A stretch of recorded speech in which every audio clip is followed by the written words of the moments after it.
There are moments when everything in your life seems fine on paper, yet something feels off. You wake up, go through the day, complete the usual tasks, talk to people, make decisions. Nothing dramatic happens. And still, there is a strange distance between you and your own experience.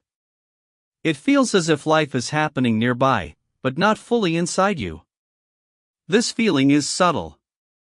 It doesn't announce itself loudly. It doesn't come with panic or sadness.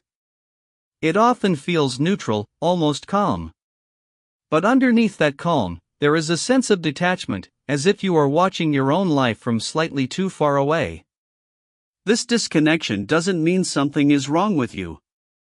It usually means your mind has learned how to protect itself. Disconnection often begins as a coping mechanism.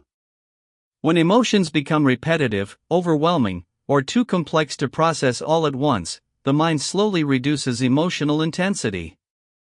It doesn't shut down completely. It simply lowers the volume. Over time, this becomes a habit rather than a response. You still function. You still think. You still make choices. But you feel less present while doing so. Modern life quietly encourages this state. We move quickly from one moment to the next without fully landing in any of them. Attention is divided. Thoughts are layered.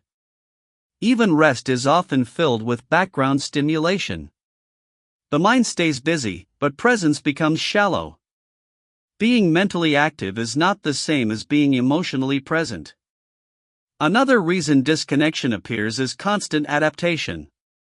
When you spend long periods adjusting yourself to expectations, environments, or roles, your inner experience slowly becomes secondary. You learn what is required of you, not what you feel. Over time, this creates distance from your own reactions. You don't lose emotions. You lose access to them.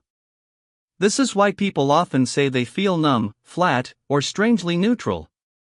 Not unhappy. Not content. Just distant. Disconnection also grows when your life moves faster than your ability to reflect. Experiences stack on top of each other without space to settle.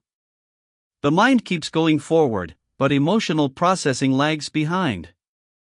Eventually, you feel separated from your own story. It's not that life lacks meaning. It's that meaning hasn't had time to form. Another layer comes from control. When you stay in control for too long, presence fades. Control requires monitoring, evaluating, adjusting. Presence requires allowing. These two states cannot fully exist at the same time. If you are constantly managing yourself, you are rarely inhabiting yourself. Disconnection often feels safer than uncertainty. Being present means feeling things as they arise, without knowing where they will lead. Detachment offers predictability. It dulls sharp edges. It keeps emotions manageable. But it also creates distance. This is why trying to force yourself to feel more rarely works. Presence cannot be commanded. It emerges when pressure reduces. Reconnection does not come from dramatic change. It begins with small moments of unfiltered experience.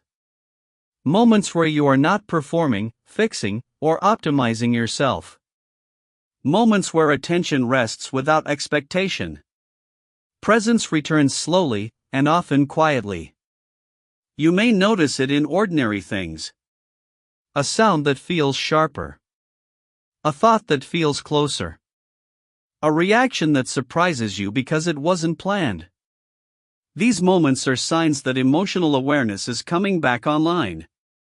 Feeling disconnected from your life does not mean you are lost. It often means you have been strong for too long. Adaptable for too long. Controlled for too long. Disconnection is not failure. It is a signal. A signal that something inside you wants space rather than solutions. Time rather than answers. safety rather than stimulation. You don't need to force yourself back into life. Life reconnects when you stop standing at a distance from yourself.